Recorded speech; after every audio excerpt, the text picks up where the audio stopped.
Hey everyone, so welcome to Collective Intellectualities. I'm Amy Soho, and this is my co-host, Alex Means.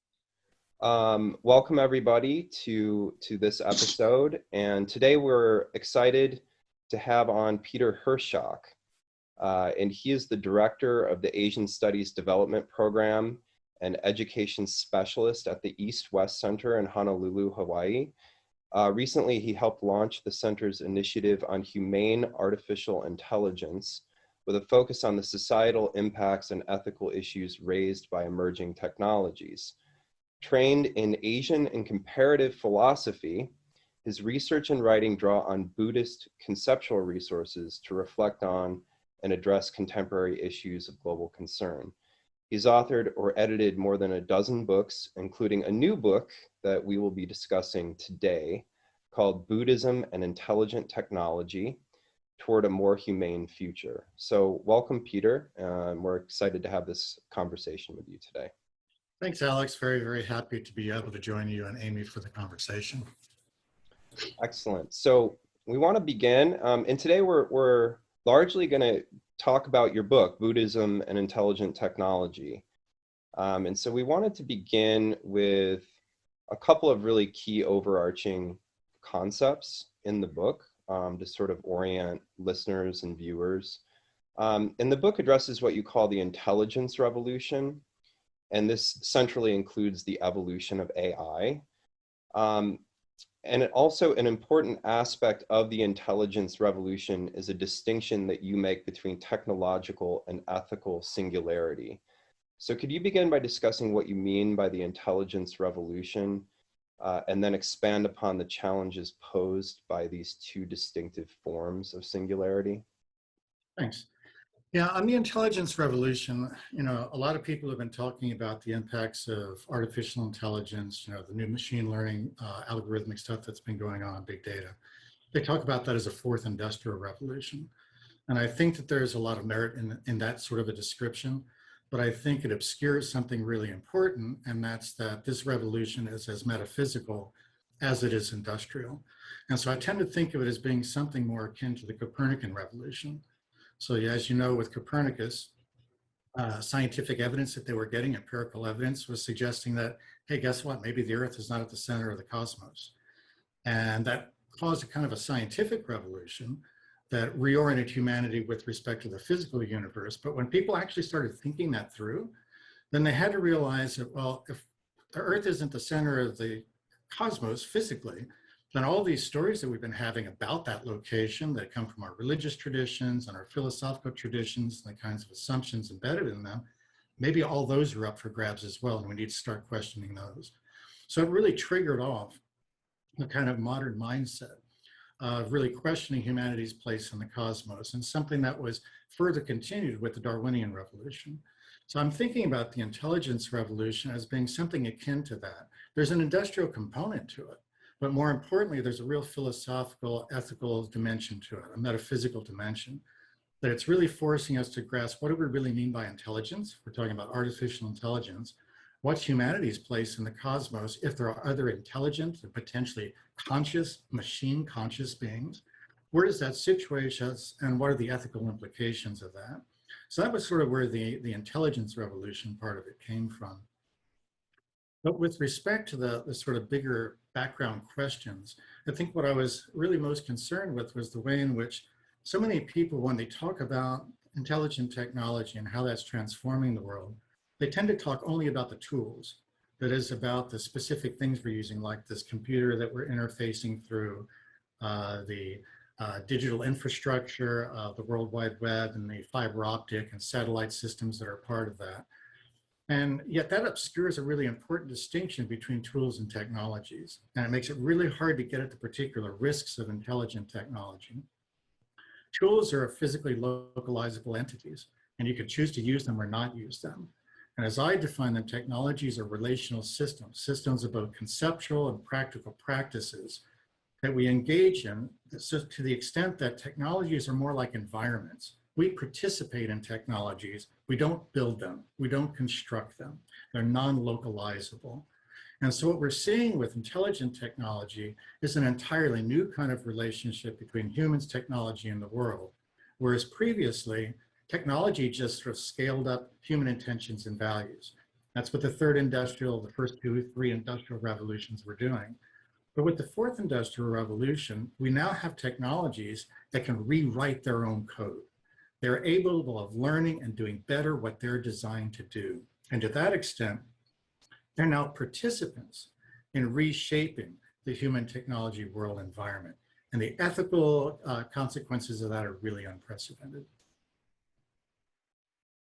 And actually, I think we're kind of getting into one of our next questions that we wanted to ask you about, because how you're saying that AI is actually redefining that human technology world relationship. And so before we delve into the specific metaphysical aspects of the philosophical framework that you develop, could you speak more in general terms about how AI is redefining that relationship, and especially what the stakes are? Like, for instance, you speak of the emergence of new value conflicts and the need to move from a mode of problem solution or solutionism to a mode of predicament resolution. And so could you expand a little bit more on these ideas? Yeah, maybe I'll take the latter distinction first and then work back. So with the problem predicament distinction, I think it's part of this way of looking at the world in which we could talk about two different kinds of creativity, closed creativity and open creativity. With closed creativity, you know what you want to get to, you're just not quite sure how to get there. So a problem is a new thing occurs, circumstances change, and all of our old techniques suddenly don't seem to be able to get us to the goal we want to arrive at. So we've got goods, we've got interests that we want to pursue, and we're not able to do that because circumstances, something has changed. How do you deal with that? Well, you solve the problem, meaning you know where you want to arrive. You just need to figure out how to get there within whatever your parameters are, whether those parameters are what are the resources available, what's available knowledge, etc. Predicaments are really different, and they require open creativity. So predicaments occur when we're made aware of conflicts among our own values, aims, and interests. Because we've got values conflicts, conflicts among our own aims and interests, the thing that we can't do in advance is to define where it is that we want to end up. So a kind of poster child, example of this is climate change. I mean, everybody recognizes that there's an issue with climate change today. We've known this for 50 years. Why have we not dealt effectively with climate change? Why are we still talking about pushing out, climate, carbon neutrality out 15 years, 50 years, from today, when we've known about this for 50 years? It's because climate change is not a technical problem. It's not about just carbon in the atmosphere. It's about why the carbon's in the atmosphere, how it got there, and the reasons for allowing it to continue going up into the atmosphere. It's a conflict among economic values, environmental values, political values, the cultural values, if I don't want to give up my car and the convenience that gives me. It's the values conflicts that are keeping climate change from being dealt with. So climate change is a predicament. And predicaments can't be solved, they can only be resolved, where resolution implies two things: clarity about how this predicament came to be, that are what are its causal conditions, and then clarity, commitment to changing the values configuration that we've got to be able to allow us to move in a new direction. So it's all about not just changing how we do things, but why we do things and for what reason. And that's necessarily a process of changing ourselves. So when we go to look at intelligent technology and ask, well, is it posing us just with some new problems to solve, which is what some people would say. There's nothing new about computer technology. There's nothing new about the information revolution. It's all old stuff. We've got ethics in place to deal with it. We've got legal structures and regulatory schemes in place. All we need to do is update them to take account of what's going on with, say, algorithmic intelligence. I don't think that's the case. And I think what we're looking at is a shift that's really, really fundamental. A shift when I'm talking about is smart services away from intelligent human practices. So it's smart services like using your cell phone's index, the contacts list, to keep a record of all the people's phone numbers. You could have addresses, email contacts, et cetera, everything in there. Well, what does that do? Well, it takes the intelligent human practice of remembering and it outsources it to this instrument, to this tool. And people will say, well, what's the problem with that? It does a great job of it. Its memory is better than my memory ever was. It's so convenient. It's very easy to lose. All I have to do is open up and take a look, bang, bang. And that's true to some extent. But I still use an address book. And I use an address book because once I write a number into an address book and an email address and refer back to it and key in those addresses, at a certain point, I've internalized those. I've made them my own. In the same way, if you use GPS to get around a city, it's very convenient. But if you use an old style map and you internalize the space within yourself, you learn to navigate sort of intuitively. You don't have to think about the routes. You sort of already know how to get places. So what we're talking about is a change in the relationship between us as humans and, for example, the past, our place within geosocial space, and how that's oriented. When we allow smart services to start doing that for us, we run the risk of the atrophy of our capacity for engaging in those intelligent human practices. Now, why is that important? You take something like memory. Memory is absolutely crucial to acting on our own behalf. If we can't remember how things have been, we can't improvise, we can't change on purpose, we can't take our intentions, implement them, adjust as we go, improve our conduct within the situation. We can't grow socially, spiritually, as humans, unless we've gotten memory. So I think things like memory, educating, parenting are all at risk of being outsourced to intelligent technology. And that poses really significant predicaments for us humans. So what I'm hearing is that AI, because of the capabilities that it possesses, you know, one of the central risks, as you see it, is this outsourcing of memory and attention. And that prevents attention toward resolving underlying conflicts, you say value conflicts, that are already sedimented in our institutions and practices that prevent us from thinking long term. I mean, part of the resistance, I think, also to thinking long term is that people resist notions of engineering the future because of sort of a hangover of the 20th century and utopian visions. We've outsourced a lot of, we've outsourced our future in many ways simply to the market, but, and you know, the evolution of the market and allowing that to run its course wherever it may take us. But I think one of the interesting things that you're also seeming to suggest is that the evolution of AI, in terms of the way in which it redefines the human technology world relationship, does open new possibilities for us to think through these value conflicts in new ways. And in fact, that's urgent and necessary because of things like climate change. So I guess to arrive at a question, I'm wondering if you can talk a little bit about how this redefinition of the human world technology relationship might open those pathways for addressing those value conflicts. And we can come back to the outsourcing of attention and power and domination that you sort of elaborate on in the book in a moment.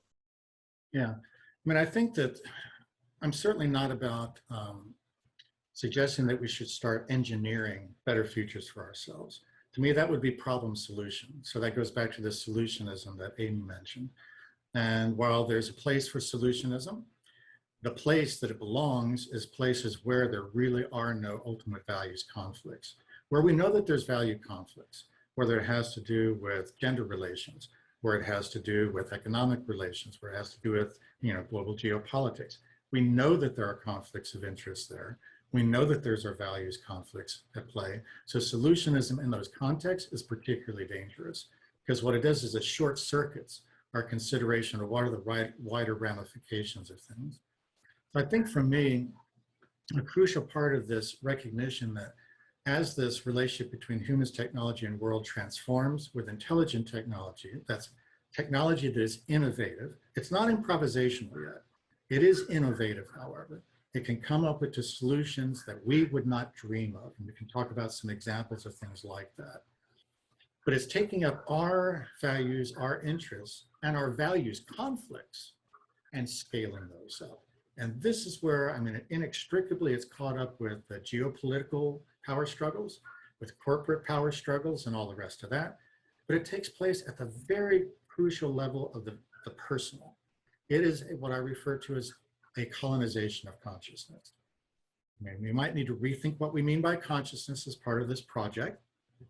But if we understand consciousness relationally, I come at it from a kind of a Buddhist perspective of consciousness minimally defined is the relationship between sensing entities or organisms and sensed environments. So it's a relation rather than a property of a thing. So it's not in our heads, it's the relationship that allows this differentiation between sensed environments and sensing presences. So it's precisely that presence that is being colonized by these new technologies. And the most simple way of explaining it is in terms of the attention economy. And so this does get us into the kind of structural dynamics of what's going on. So as you know, intelligent technology, this kind of machine learning revolution that's been going on for the last 5 or 8 years, that's not new ideas. I mean, in terms of AI research, machine learning goes back to the 1960s. It's been around a very long time.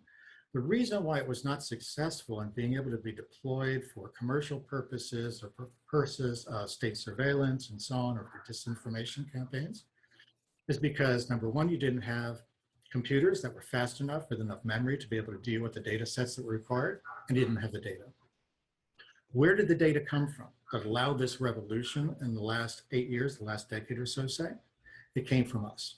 It came from 24/7 connectivity through the internet and the use of human intelligence carried on the traces of our intelligence as our attention is captured by digital focuses, sent to digital platforms, used to participate in e-commerce and all the rest of it.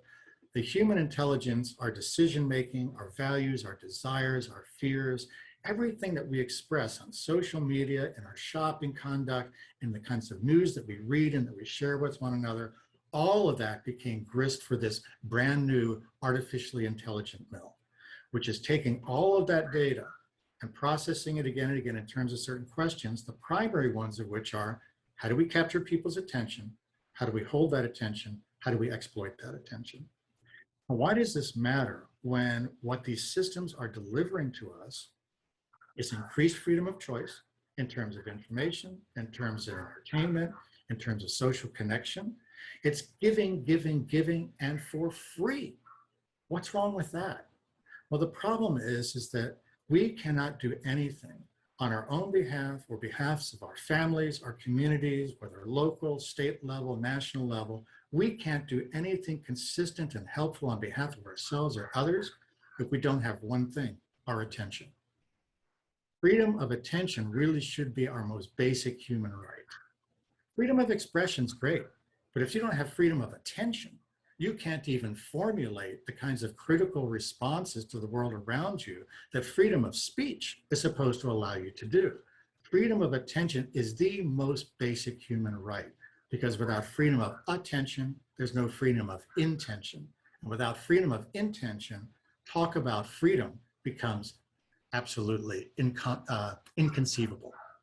So I think there's a lot at stake with this that goes from the level of what's happening at the personal level as our attention is exported out of our homes, our local communities, and sent global, and what that export of attention does, because attention is energy that could be accomplishing things. It's an energy, and that's the energy that the new economy is running on. Yeah, and you speak about consciousness as really the new frontier of commodification and how that's wrapped up in the new attention economy.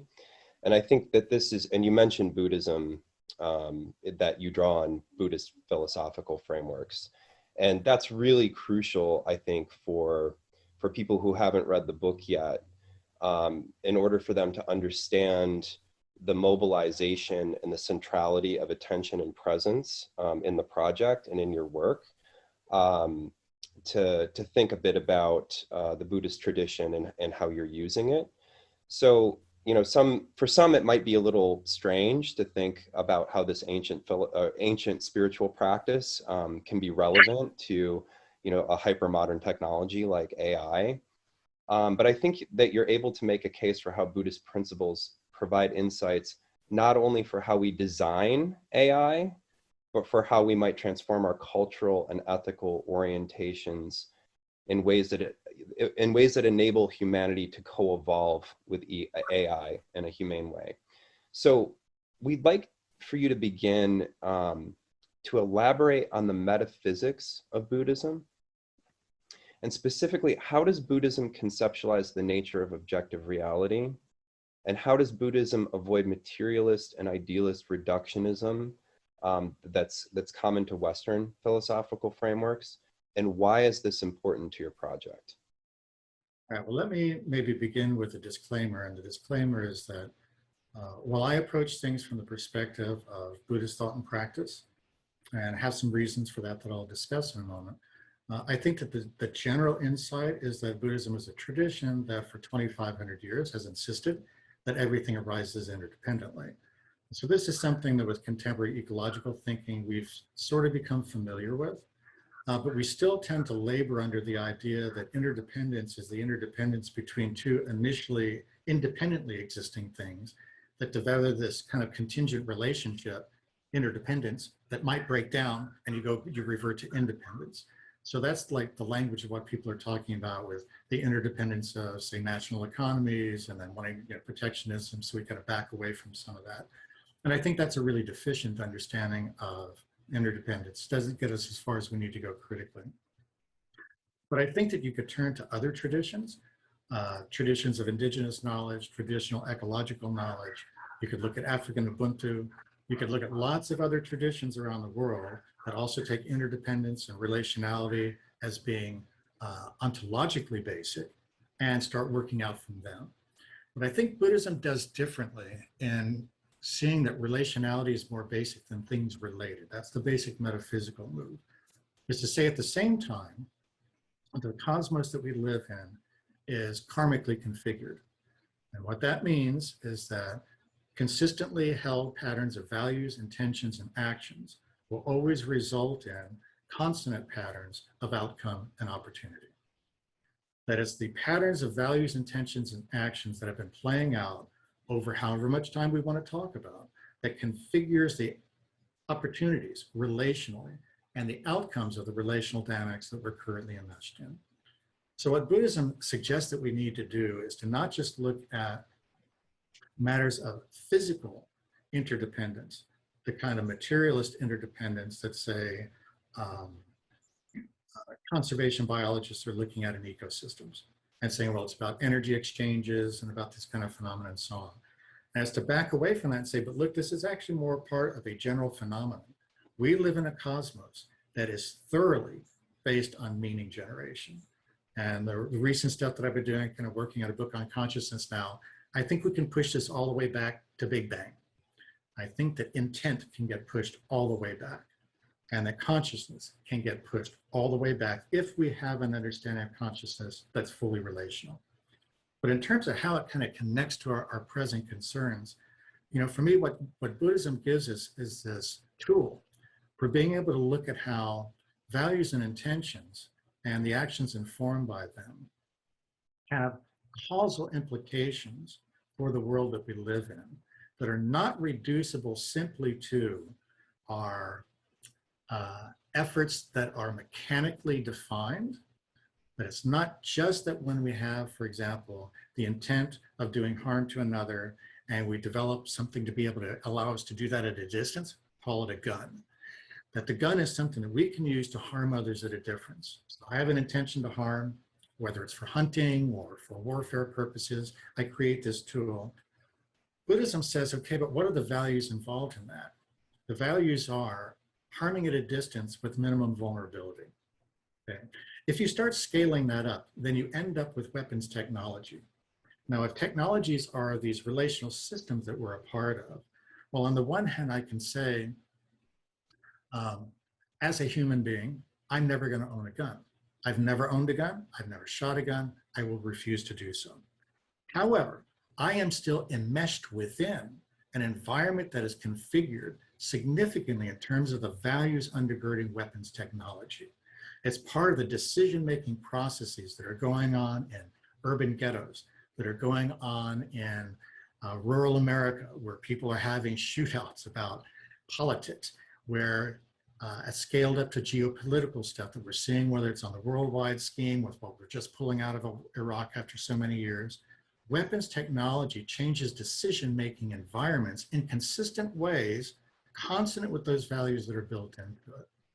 But I think that the concern that we've got and what Buddhism allows us to do is say back, well, what's the karma of that? What is the karma of our overall technological orientation? And I would say it's been toward control, convenience, and choice as three core values. And let me just pick control as the one that really brings this into sharp focus. What the karmic worldview suggests is that we're not operating in terms of cycles, it's spirals. And the spirals can either be tightening or they can be broadening. But we're always given an opportunity with the outcomes of previously enacted values and interests. We're always given the opportunity to either stay on course, continue putting energy, attention, and effort into those values and intentions and realizing it, or we can try to change course. We can engage in the kind of critical activity of course correction, basic ethics, and change the way that we're valuing things, the way that we're acting in the world. If we don't do that with something like control, let's just say that we don't change, we just keep ramping up control. Well, to get better at controlling our environment, we have to perceive that environment as always being in need of control. If controlling it once at a certain level is enough, then it stops. Then you don't develop it any further. Then you start to say, well, now I want a creative engagement with them. I don't want to control my environment. I want to collaborate with it, whatever. But as long as control is a value, you have to perceive your environment as increasingly in need of control, which eventuates finally in us living in increasingly controlled environments. And that's precisely what we're seeing with intelligent technology and the scaling up of this attention economy 2.0. We're being given choice. We're being given control over what we consume as information seekers, as entertainment seekers, for social connectivity, more and more choice over control over what we perceive, but at the cost of living in an increasingly controlled environment from which, because it's technological and not tool-based, we have no exit rights. Our lives are being shaped by these systems, whether we want to participate in them or not. And so I think what Buddhism allows us to do is to pull back and get that large synoptic picture of what are the relational dynamics, how are they affected by the values and intentions at play, and is there anything that we can do about it to sort of start separating out the promise and the perils of intelligent technology?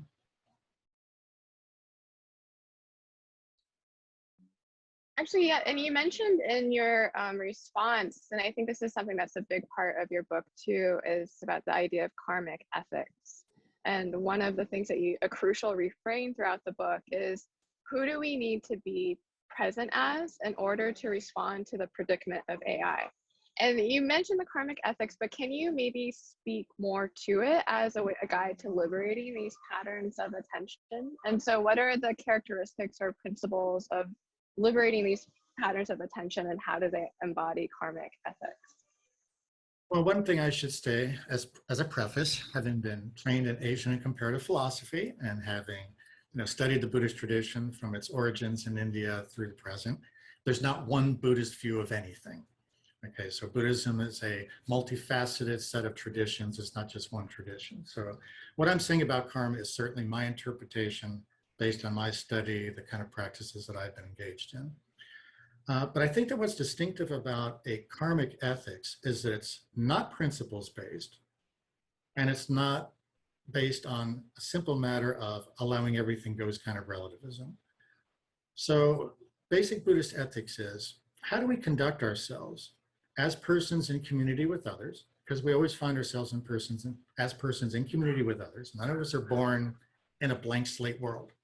We're all born into a world where history's been playing out. We have families, we move into schools and friends and institutions. So we find ourselves in this world. How do we navigate through this world in a way that leads to kushala, outcomes and opportunities? And the term kushala in Sanskrit sometimes gets translated as wholesome. I think that's a pretty anemic translation. And I prefer translating as superlative or virtuosic. So what we're looking for is superlative outcomes and opportunities, superlative virtuosic changes in the relational dynamics that we're participating in. So what that does is allows us to go from saying, is a particular system, let's say a system of justice, delivering good results? You could say, yes, it does. They're better than the results of the system that it replaced.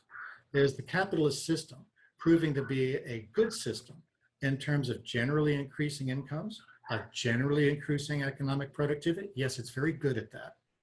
Is it a superlative economic system? Is the American justice system a superlative or virtuosic system? And I'd say from a Buddhist perspective, no. The answer is no. And we could see that because of the relational distortions that are taking place as a result of capitalist economics or a kind of so-called blind justice system of the sort that we have in the United States, where maybe what we need is an eyes open justice system rather than a blind justice system. So what Buddhism suggests is that if we are going to engage in human course correction, that's not a one-off activity. It's not that we somehow eventually discover the principles according to which all humanity ought to live for all time. It's not universalist in that respect. It's very, very much committed to the idea that in every circumstance, suffering differs. Your suffering and mine is different. You've got different issues than I do, and how you're going to respond to that is going to be different than mine, necessarily and appropriately. But what we can do is to have this idea of taking whatever is the spectrum of bad conduct, mediocre conduct, good human conduct, and going beyond that to realize what is virtuosic or superlative human conduct in this case. So make that concrete.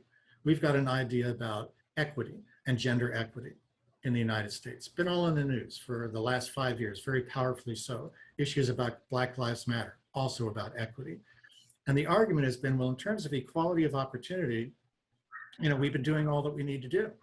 Everybody's got equality of opportunity. You could go to school, you can work, you could do whatever. It's clearly not enough. So whatever job equality was doing as a value, politically and in terms of seeking justice, it's no longer good enough.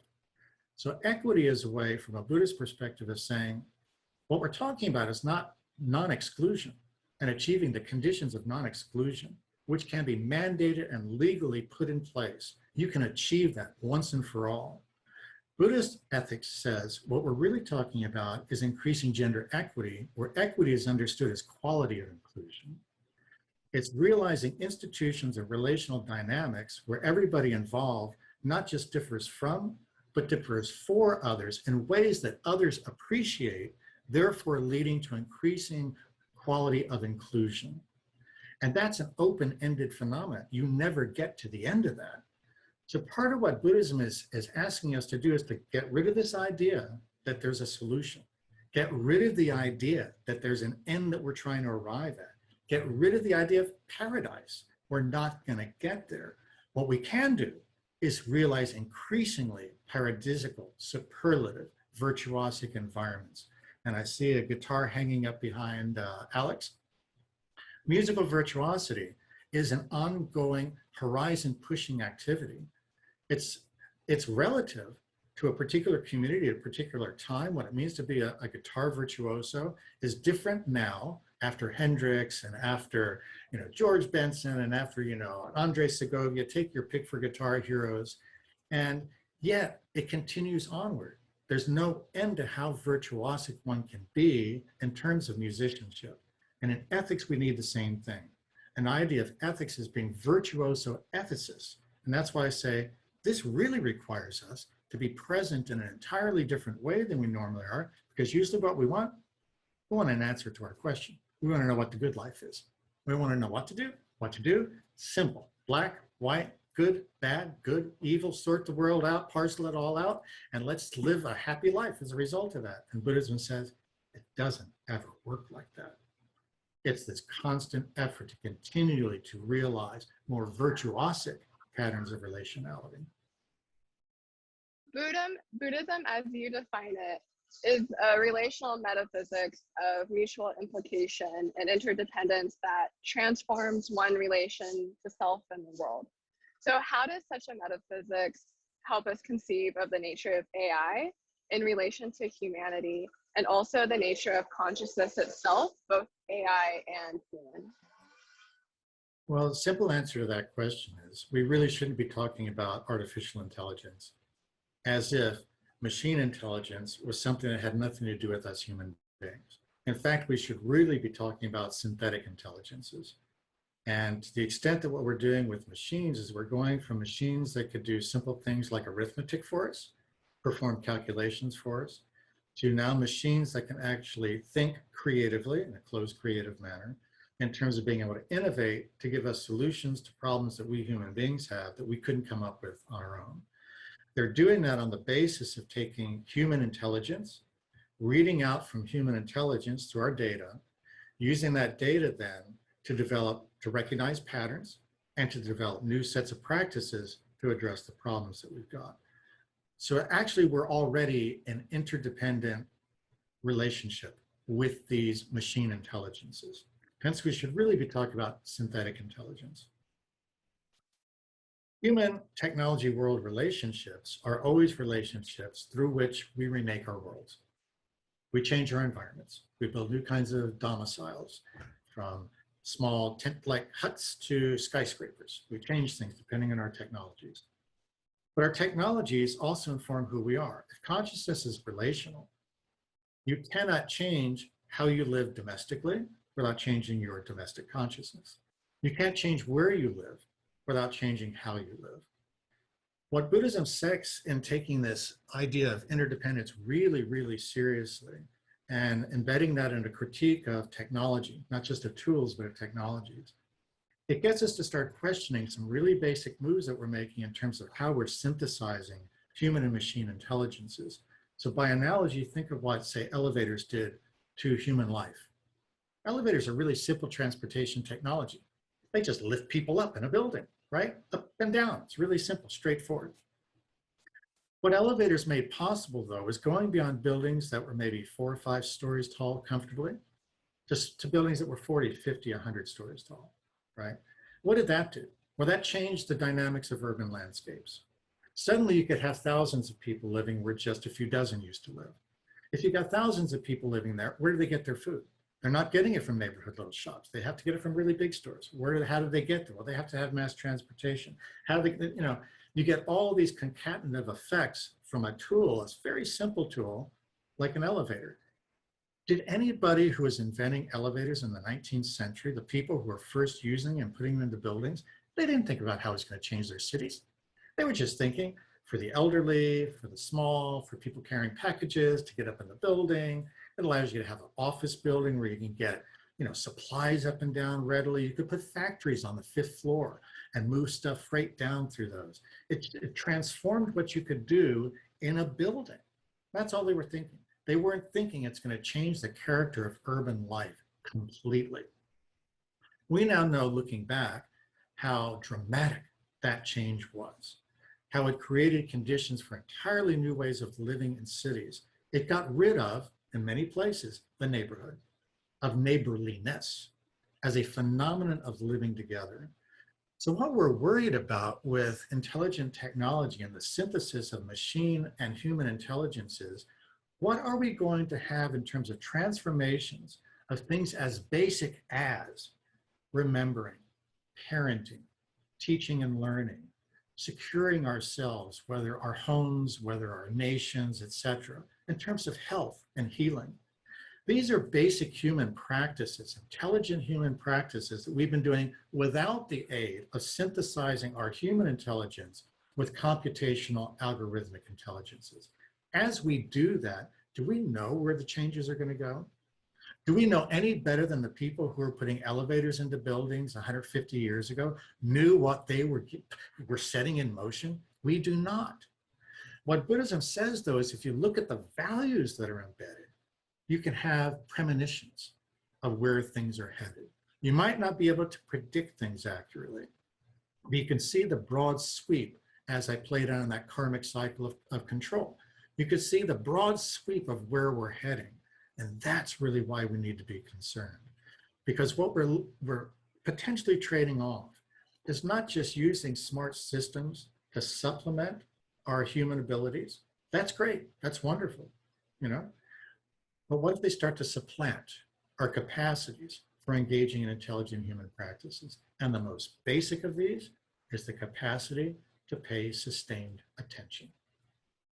Being mindful, being present for more than a few milliseconds at a time as images are shifting on a screen and you get captured by that and your attention just goes down the rabbit hole of whatever the YouTube sequences are. I mean, you see it in young people today. I've got a 19-year-old son and I could just see his mind getting sucked in.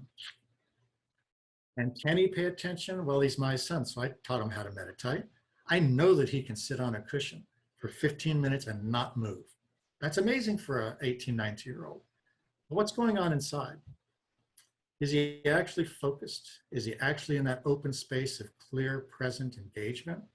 I'm not sure. Based on his behavior and his decision-making, I don't think so. And so what I'm saying is that what Buddhism provides, in addition to a critical set of tools that we can use to assess this situation, an ethical system that says it's not a one-stop here, we've got the goal we're seeking, because it's an open-ended opportunity for ethical creativity. It's also giving us a set of practices that says, if you're serious about this and you want to be present as you need to be in order to resolve the predicaments of intelligent technology or climate change or any of the rest of them, we obviously need to be different, present as than we've been in the past. We have not been present as the kinds of persons we need to be to negotiate the global agreements, to set in motion the commitments that will get this stuff to happen. We have failed. Everything about our lives shows us we failed on something like climate change and addressing hunger, two simple ones. So when it comes to intelligent technology, the thing that we really must insist on is regaining freedom of attention in order to be able to conserve what freedom of intention we continue to have, and then to be able to have the critical resources to be able to evaluate value systems in light of whether they're producing virtuosic, superlative outcomes and opportunities, or merely good ones or mediocre ones, and to make appropriate changes. I mean, other traditions could do this. I don't think Buddhism is unique in this, but I think that once you adopt this relational way of understanding the world, a relational ontology thoroughly, where things are ultimately relational and individually existing things are abstractions from that. That's part of the Buddhist metaphysics, that individually existing things are abstractions. They're conceptual constructs. They don't exist in the world except that we put our energy into continuing that kind of relationship, a limited relationship. So for those of us who, to make it concrete, who have pets, say a dog, there are parts of the world where they eat dogs. Dogs are food, not family members. And that makes a real difference. The concept of the dog, what's the dog? The dog is neither food nor a family member. A dog, independent in and of itself, is charging around and acting the way dogs act. But we can change the way they act. We can turn them into lab creatures. We can run experiments on them. So the Buddhist perspective is there isn't a world out there. This goes back to Alex's question about, whether it's idealist or, physicalist metaphysics. It's actually neither. It's a metaphysics of values infused relational dynamics all the way down. And the worlds that we're living in are the worlds that have been brought into being and allowed to continue to persist because of intentions and values that have been playing out from time immemorial. So the physical cosmos that we're a part of is a record of what has been differentiated as what matters. Matter is a record of what has mattered cosmically. And I think that here I'm curious about how you accord agency within these processes, within this, I think you said something to the effect of this relational ontology that's relational all the way down. And there are moments in your book where you speak in those terms and sort of mutual implication, coevolution, And obviously, I also really appreciate how the past is always present in the present, and that's something that's embedded within the Buddhist philosophy as you articulate it, and that works to define who and what we are, limits and possibilities for what we might be, et cetera, et cetera. But when it comes to agency, you talk about how human values are directly embedded in the development of AI and technological systems, and that this development, as it's ongoing, produces societal impacts through sort of network effects and feedback loops. You also speak of AI as a kind of mirror of humanity, embodying human conflicts and values. You just spoke a few moments ago about AI as also having adaptive creativity, which seems to indicate it has some agency. But throughout the book, you largely accord agency to human beings, and largely at the individual level too. And you write about this in terms of and in relation to avoiding undesirable futures and predicament resolution. And you offer a kind of diagnosis of some of the perils or dangerous futures that AI might produce across a number of domains. And so I guess to sort of arrive at the question, which is multiple,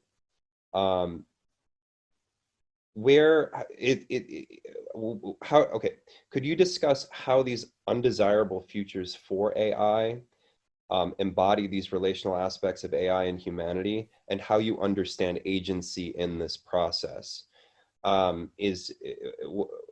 Both human agency and machine agency, but also personal and collective. Is there a collective agency that's possible, or is that only an effect of individual preference, choices, and modes of attention and presence? Yeah, I mean, this ultimately is going to get into the super deep dive into the metaphysics. And I'm concerned that, a lot of people might not be particularly interested in that. So let me try to keep it. We're nerds. We like that stuff.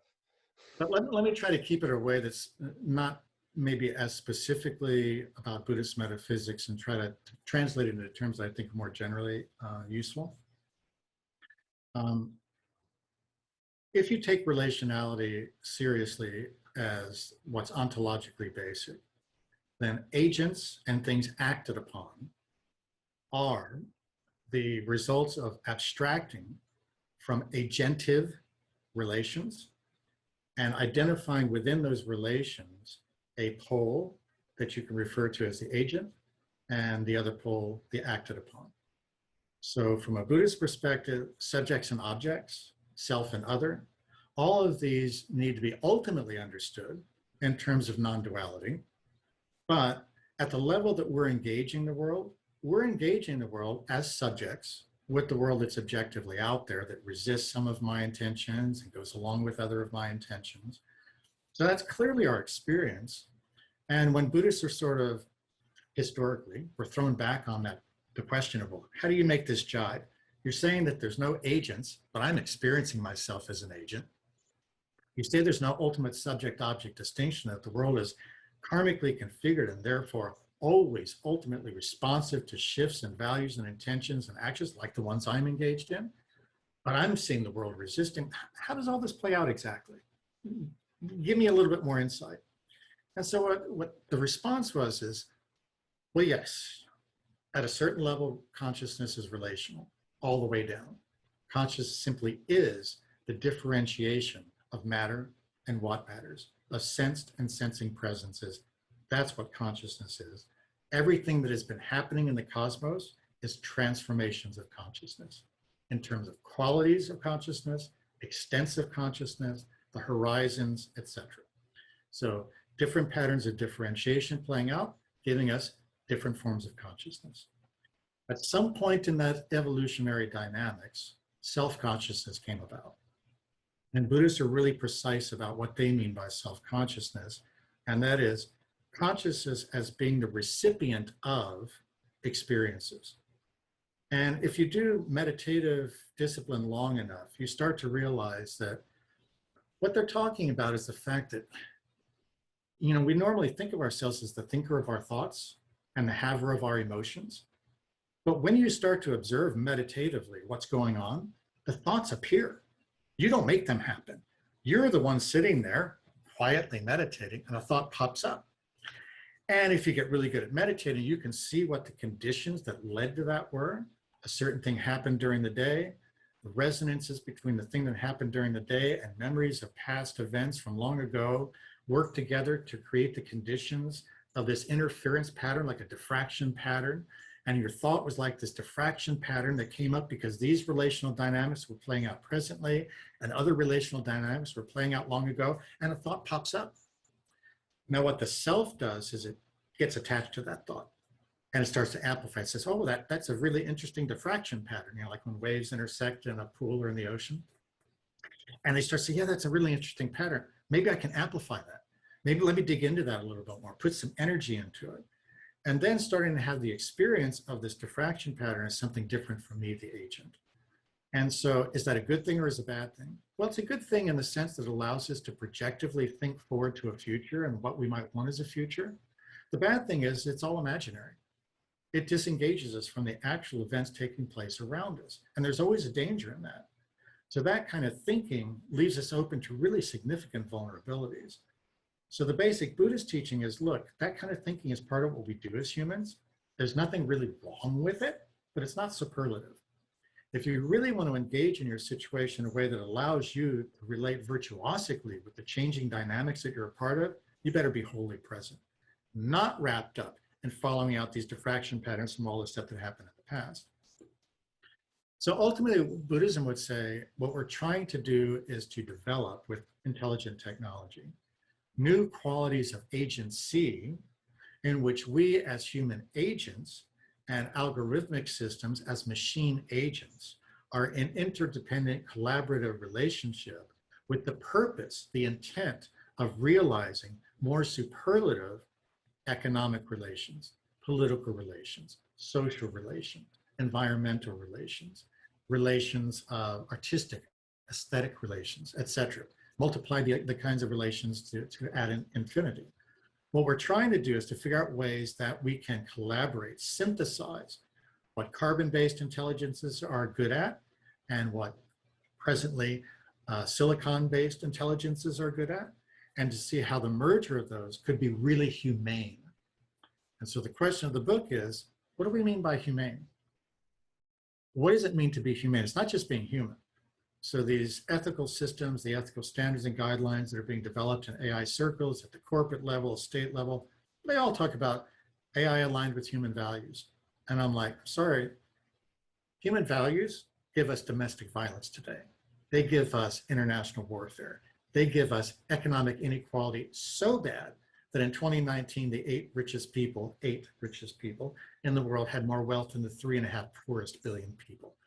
That's our human values now. And intelligent technology is holding up a mirror to us of precisely those values and will exacerbate, accentuate, deepen those inequalities and conflicts. It doesn't have any willpower to do anything differently. So the point of who do we need to be present as is a question of, if these technologies, as we become more synthetically involved with them and interdependent with them, and as their capacities change, as they develop and evolve, where do we really want things to be going? And if we really want things to be better, we need to figure out what it means to be superlative human beings and to start acting in a manner that's consistent with that, rather than saying, I've got these values and that's all that matters to me is upholding those values, because we've got these conflicts and it's leading to the world that we've got. And so where does virtuosity, improvisation, and creativity fit within a response to who do we need to be present as in order to respond to the predicament of AI? Yeah, I tend to think a lot in terms of, I guess it's because of this Buddhist way of thinking about the world in terms of relations and relational dynamics and patterns in relational dynamics. I tend to think about that musically. And I play guitar with a buddy. We get together every Sunday, and on a really good night, He walks in and he sets up his acoustic electric guitar and gets it plugged in, and I sit there and I'm just kind of noodling around, and we go from me noodling into playing something together. There's no plan. There's no announcement of what the chord structure is going to be. There's no harmonic layout. It's just sounds that resonate in a certain way, a certain rhythm to them. And maybe 30 minutes later, we go, wow, that was wild, you know, because we'll have explored a musical terrain invented out of nothing, out of silence, and end up with this world that we both experience, the basis of which is improvising with an ear toward what's going to carry us forward into playing something we've never played before. It's not about playing what we know how to play. It's about playing something we never played before, or playing something that we played, but in a way that we've never played before. So it's this looking at what that cutting edge of that is. And if I'm playing and I want my music partner, Russell, to change what he's doing and to modulate from a major key to a minor key, one option is I reach over and I put my finger on his guitar and finger the note on the fingerboard that I want him to be playing. Pretty bad idea. He's going to get upset. The music is going to crumble to an end. You know, bad way of doing things. But that's generally speaking what we're doing in the world when we want to try to get other people to change their conduct.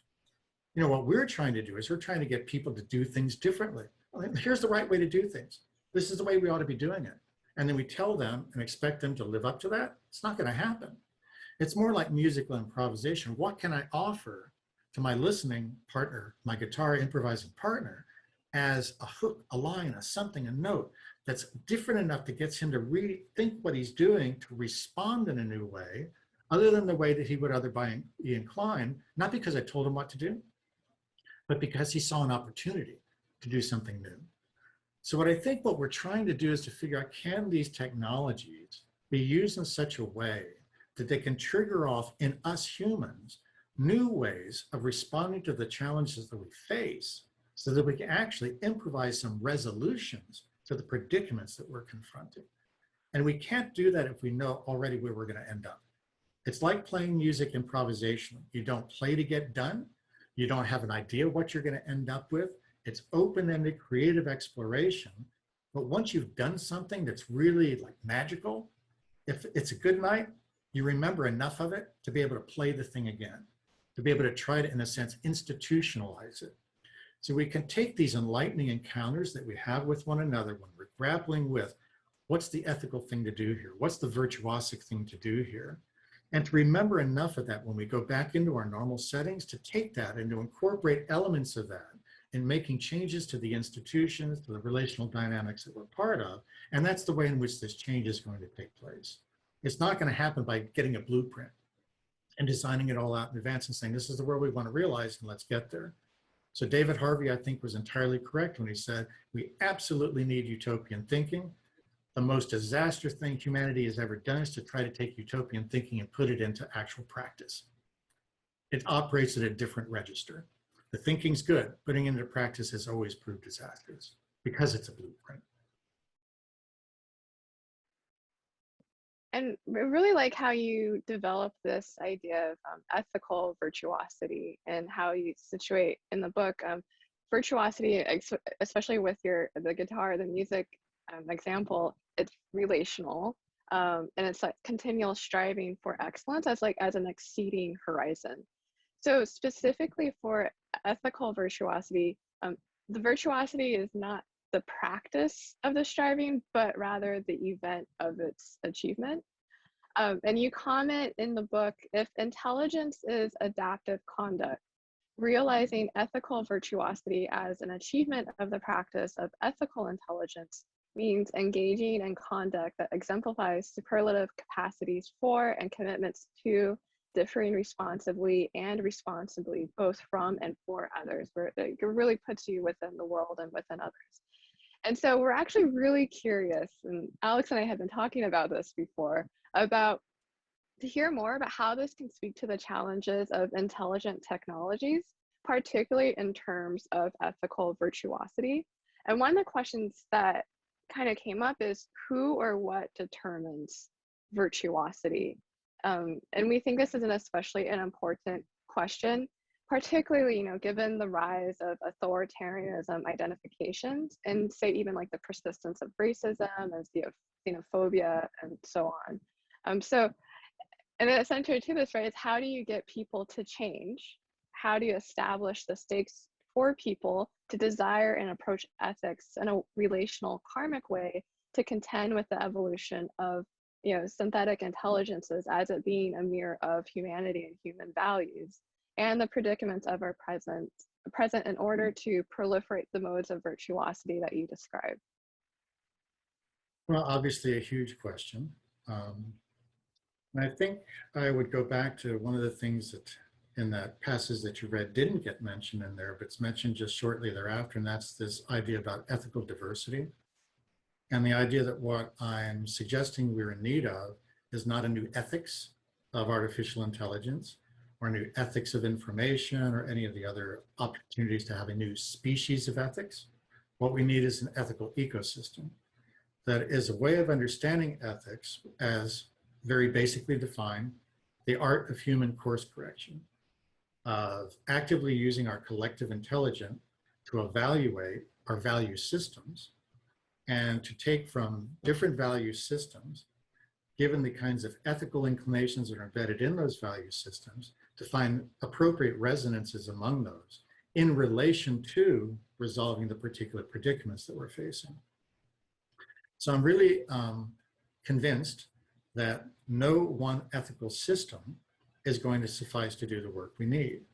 And so I think that the ethics that we're talking about and the kinds of engagement that we're talking about, critical engagement with intelligent technology, have to be at the very minimum intercultural, international, interdisciplinary to be sure, but I think also intergenerational, because for someone like myself, mid-60s, and someone like my youngest son, 19 years old, he's grown up in a very different environment than I did. I mean, his basic understanding of how social dynamics work is entirely different, having been informed by social media, digital social media platforms, than mine are. And so we need to take that into account, because what I consider to be a virtuosic move might not strike him as virtuosic at all. And that needs to get sort of negotiated. And so what my perspective would be is that, number one, I cannot provide a blueprint and nobody else can either. And then what we want to do is to get together to improvise ethically. That is, not to do what accountants do when they're fudging the numbers in the books. That's a different kind of improvisation and very non-ethical. What we want to do is to take the different contributions from different traditions, from different ethnic groups, from different class groups. It's not just generational, it's not just cultural, it's taking all these differences that are constitutive of the world that we're in and allowing people from all these different perspectives to actually work through the difficulty of achieving the kinds of relational dynamics that all of them would agree are more superlative than the ones that they've been in. What does that entail? It entails a lot of work.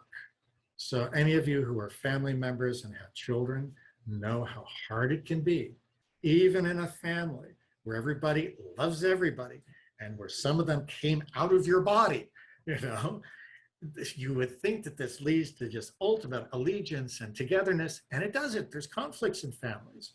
There's predicaments in families. And we find it difficult to resolve those predicaments. Some families end up riven and cut in two for generations because of disagreements. So it's not easy, but I think that it could create enough forums where people across national, cultural, ethnic, religious, disciplinary, generational boundaries can come together with their differences on full display, where their differences are not ignored or celebrated and then left to the side, but where differences are engaged as the basis of mutual contribution to some form of yet to be identified shared flourishing. That's diversity in the sense that I'm defining it. Diversity is not about numbers. It's a relational quality that emerges when the differences among all the various participants serve as the basis of mutual contribution to sustainably shared flourishing. And we're shared here is not like the common flourishing, it's like the common good. I really don't like the invocations of common good, because as Jean-Luc Nancy, the French philosopher, says, the common always has a disciplinary edge to it. Whereas the shared is like what we do in Hawaii. We potluck. You know, we want everybody to bring a different dish to the dinner, to the table. You know, if you bring rice and you bring rice and I bring rice, terrible potluck, right? You got to have some fish, you got to have some pork, you got to have some, you know, lao, you got to have some noodles, you got to have salad, you need dessert. You need all these different things to come together, not to create this salad, not to create a potpourri, but to create the feeling of sharing food together. It's not the smorgasbord. The point is not the different kinds of food being present. It's the kinds of appreciation for what others have brought to the table. It's that appreciation that diversity relies on, not the mere presence of difference. And so that's the struggle. Who do we need to be present as to do that? And I think this requires training. It's a practice. To be a good parent is a practice. To be a good son or daughter is a practice. And we need to start those practices very early by enabling everybody who grows up and comes through our education systems to have freedom of attention and freedom of intention. Those need to be assured as the basis of any realistically helpful education system, whether it's taking place in the family, in a charter school, in a public school. This should be the universal global commitment, is to realizing that.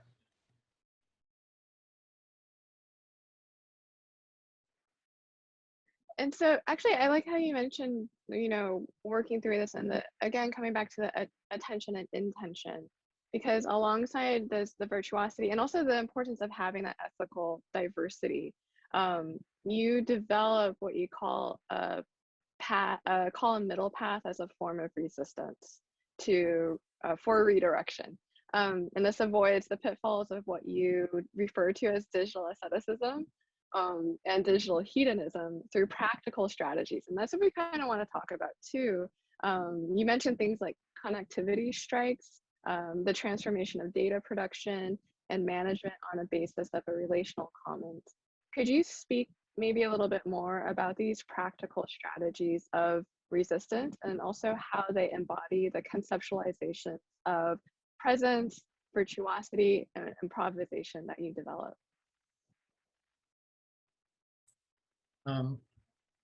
The middle way is a very well-worn phrase for the Buddhist path of practice.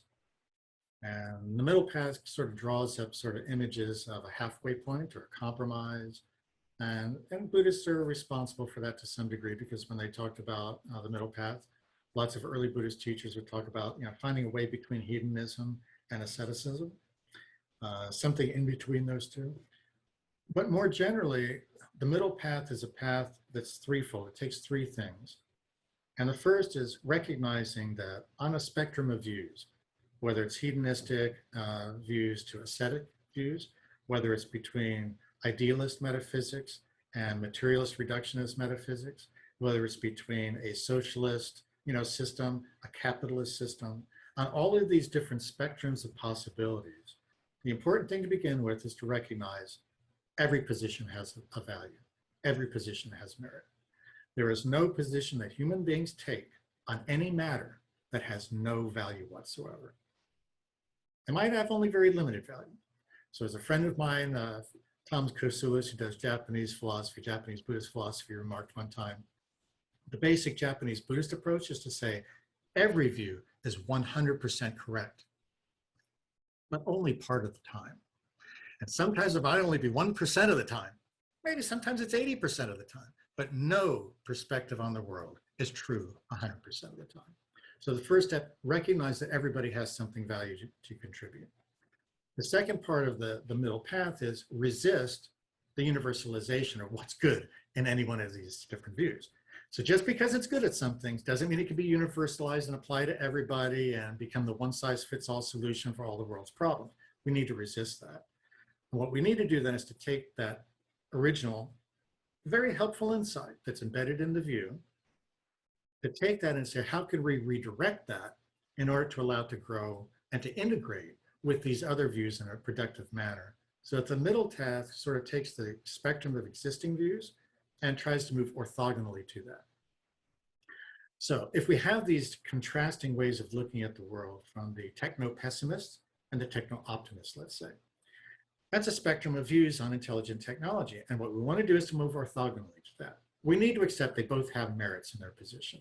There's really some truth in each of those positions and all the sort of midway points that would have been there.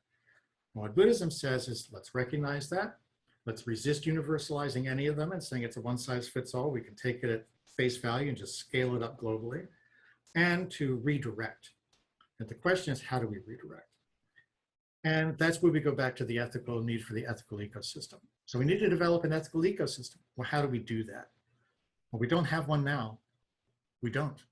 It's going to take some time. And so what I argue in the book is that it's going to take time to realize the kind of ethical ecosystem, become the kind of people that we need to be in order to be able to engage in the ethical improvisation that we need to resolve the predicaments that are being put into play by intelligent technology and the synthesis of human and machine intelligences.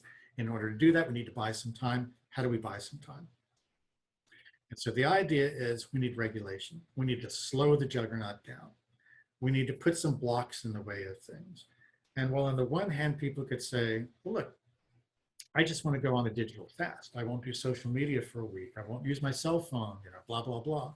And as individuals, that's fine. And that's good. And just like fasting for dietary purposes can be a really good thing, it can even be part of a spiritual discipline. But it's not going to change the world. So a connectivity strike is like a hunger strike. A hunger strike comes with demands. It's part of an institutional framework. So what I offer is one set of suggestions is, say, strikes that are organized, because it has to be collective. Hunger strikes are only good if you get attention. You need to grab attention in order to make a hunger strike worthwhile. And it has to come to the attention of people who can sway institutional dynamics. So how do we do that in the context of these digital technologies? Well, we need to get the attention of the corporations that are providing these platforms, of the governments that are justifying or are making legal the ways in which they're being deployed in society, the people who are in charge of either regulating or not regulating these systems. We need to get their attention. Well, how do you do that? The suggestion I make is, for example, college students worldwide. I think there's about 200 million college students worldwide. It's a pretty good sized number. It's a big country. It's not as big as Indonesia, but it's a lot of people. And if college students worldwide were to get together and say, we're not going to use our favorite media, social media, e-commerce, Didi, Uber, whatever your apps are, for a week in order to withdraw our data and to show that we can live without you, the corporations, whatever their favorites are. This is basically cutting off the lifeblood of these corporations. Their algorithms require our attention and the intelligence that that attention carries for those algorithms to keep improved, to get better at the recommendation engines that allow them to charge advertising big money to be able to get access to their data. So it's a way of saying we need collective action. And I think that collectivity strikes is one way of slowing the juggernaut down, whereas individual opting out and saying, as an individual, I'm going to do this, I just don't see that as having the summative effect. We need collective action. At the same time, I don't think that things like connectivity strikes are going to be enough, because like hunger strikes, they only work for so long. They're only going to have an impact within a certain window of opportunity, after which it's like, another hunger strike, another thing to negotiate, another little chip away at the requirements or the freedoms of the corporations or governments regarding data use. I think what we need is a more systematic approach. And that's where I talk about things like reconceiving data and starting to consider data taxes and a data trading scheme based on what we might have had in terms of carbon taxes and carbon trading schemes to be able to address the impacts of climate change. They haven't really worked very well with climate because we haven't been able to pull those off. But I think learning from what those mechanisms can do in terms of changing conduct with respect to fossil fuel use, we can also start changing conduct with respect to data acquisition and data use. But what's key to it is looking at the way data is acquired and not just the way data is used. So I think that we need to address both of those. Very often it's like, don't use my personal data for things I don't want it used for. But it's really more about how is that data acquired and the systems that allow that data to be acquired that also need to be looked at critically. So I think that you're through these practical sort of strategies that you're suggesting and that you elaborate on in the book, you're entering a particular terrain that I want you to talk a little bit more about. And Peter, you and I know each other a little bit, and you're familiar with some of my perspectives on things. So this question probably won't surprise you. And I agree with you and David Harvey that utopian thinking is necessary. But blueprints, people are always going to be foiled by their own blueprints. Like history just doesn't work that way and evolve in that manner. But my question really is are ethics enough? And is virtuosic presence enough? I mean, given the time-sensitive nature and urgency of the conflicts that we're facing, the grim realities of ecological destruction, mass extinction.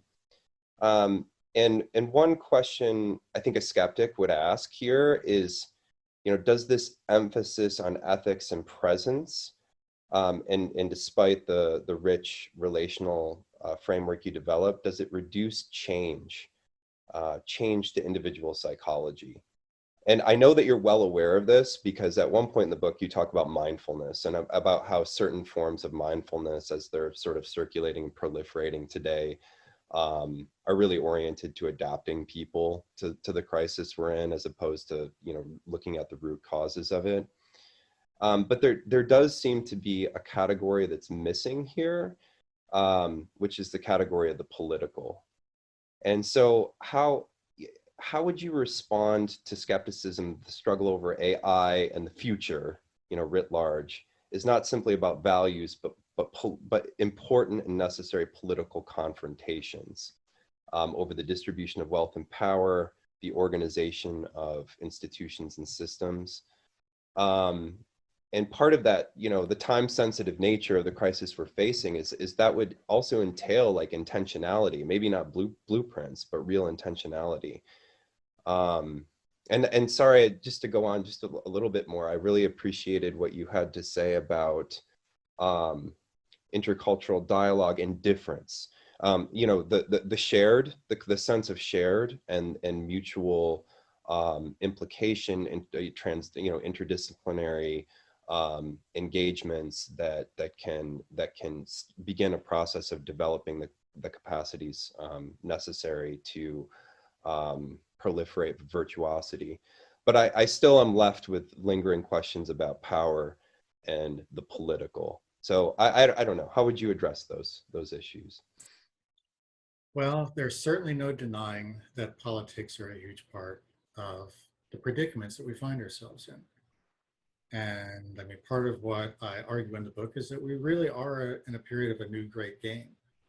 The old great game in the 19th, early 20th century is played over land and labor, resources. And the new great game is being played over time and consciousness. It's about attention and consciousness. And so it's not geopolitics, it's chronopolitics. How much time can we take from people? And as we take their time, they're not able to do things they might have otherwise done.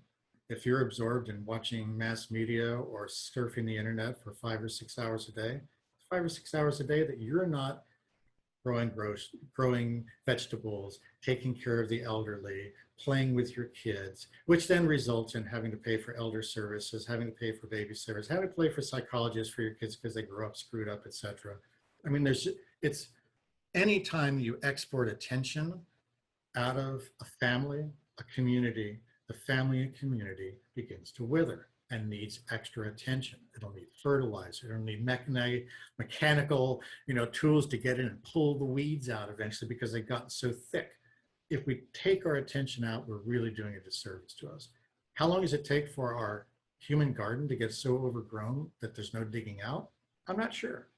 I think we're probably looking at about 20 years, something like that. I don't think we're looking at 2 years. maybe something like 20, it's not going to be 200. And so there is a political question. How do we get the political will to start making these differences? And part of the new great game is there is a lot at stake. There's a lot at stake in the colonization of consciousness. The people at the top have gotten fabulously wealthy and powerful. And what's the response to that? The argument that I make in the book is that we need to have a shift from playing finite games, win-lose competition, to infinite games. The point of playing a finite game is you play to win. And that's what governments are doing. It's what corporations are doing. It's what we're taught as individuals to do our entire life in the education system, on the sports fields, in entertainment, to be able to be the person that gets the most hits or internet views or blah, blah, blah. We're told to fight, to win, to get the edge. Somebody else is going to lose? Too bad. You know, the good will rise to the top. I mean, that's the theory. And playing games, the power games, what you play when you play finite games is you get power and exert power. Playing infinite games, you don't play to win. You play infinite games to improve the quality of play. Marriage is an infinite game. If you get married for the purpose of chalking it off your list of life duties, you're not going to stay married very long. You know, if you think getting married is about experiencing the wonder of blossoming love and romantic connection, and that's going to just get deeper and deeper and bigger forever, you're not going to stay married long. Marriage takes a lot of effort, it takes a lot of work, it takes strength. What is strength? Strength is the capacity to do what's necessary to keep everybody who's involved in playing that game to stay in the game and to improve the quality of play. You want an increasingly high quality marriage. The marriage that you had in the first year is not, I hope, the one that gets celebrated 10 years or 20 years down the line. When you have your 20th anniversary, hopefully you're celebrating an entirely different kind of relationship than you had on the first anniversary. A better, more virtuosic, superlative relationship, ideally. That takes strength. And so what I think we need is a politics of strength, not a politics of power, which is what we've had. So this is a conceptual change. But what does it mean? It means getting people to get involved politically in a way that is not buying into the win-loss competitive framework. The competitive framework of trying to get power, which is the ability to exert control over the situation and thereby over other people in the situation. That game has been played. We know it doesn't lead in a positive direction. It's not superlative. It's good for those who win, and it's bad for everybody else. We should stop. We need a new kind of politics. What does that politics look like? I'm not sure. I'm really not sure, but I think that what we need institutionally at the very least is a disengagement of the representatives of populations, if we're working in a democratic setting, that the higher up you go, the less you get paid and the less power you have. That the people at the top really should ultimately simply be servants rather than people who are establishing and directing policy. I think we need an inversion of where policy directives are coming from, but I think that it's really great to have people who are experts in fields deciding what practices need to be engaged in to put policy recommendations at play. But I think that recommendations about what's not working in society should come from the people who are most affected by those dynamics. And that's all of us, not the 1% or the 10th of 1% or the 100th of 1% who are now basically running politics everywhere in the world. So we need resistance to that. And how does it come about? Well, we could try telling these politicians until we're blue in the face, get with it, up your spiritual ante, come on, you know, be a real contributing member of playing an infinite game of an entirely new kind of an arrangement. It's not going to happen. They're not going to do. Who gives up power willingly? But what I think we can do, and partly is through things like these connectivity strikes and other mass movements, is letting those people who currently have power, the people at the top of the corporate world, the people at the top of the political world, the people at the top of the entertainment world, because that's also highly influential, letting them know, look, you could be leaders in this global transformation, or you could be recognized in the next generation as the ones who are the dinosaurs holding on. We've got a new way coming. There's a wave of things that are going to change, and it's grassroots. It's a groundswell. It's coming from the earth. And we're going to take inspiration from ecology and from the earth, and it's going to grow like a groundswell. It's going to happen. You can either be part of it and a leader of it and use your resources to contribute to that, or you cannot. It's your choice. And I think once you get these competitive people on the mindset that, you know what, it could benefit me personally as well as financially or politically to be a leader in this, then there's something to be said for that. And I think that we know that that methodology works because Trump got elected. That was his appeal. He told people, look, I hear you. I hear your pain. I feel your pain. I will do for you if I get elected and I go into Washington, I'm going to drain the swamp for you guys. I'm going to be on your side. I will be your man in office. I don't think he was or ever intended honestly to be such a man, but the power of that persuasion is effective. You can get people to take inchoate inclinations and make them into a political movement, which is what he successfully did. He created this political movement of 30% of the US population that will be diehard loyal to his aims for a long time to come. The counter to that's going to be education, and that's long term. And American society is going to take a generation or two to dig itself out of that. But in the meantime, we can get leadership that actually does take these new values, these new ways of understanding things, take them seriously enough and to say, look, I'm going to sacrifice what I could have had in order to pull this off, to contribute to it. I don't think Gates will do it. I don't think Bezos is going to do it. I don't think, any of the people that are at the very top in the US are going to do it. Where I find some potential is in Asia, maybe from Africa, maybe from Europe. But I think that there are people in Asia that have competed themselves to the top of the pyramid and have found it a very empty and lonely place. And who are starting to say, look, we need something else. We need a new way of thinking things through. And so I think there is potential, but it's going to take global predicament resolving commitment. And people at the top need to be participant in that. So we need some bodhisattvas, politicians, bodhisattva bureaucrats, bodhisattva business people, bodhisattva generals and military folks. We need bodhisattvas in all these walks of life.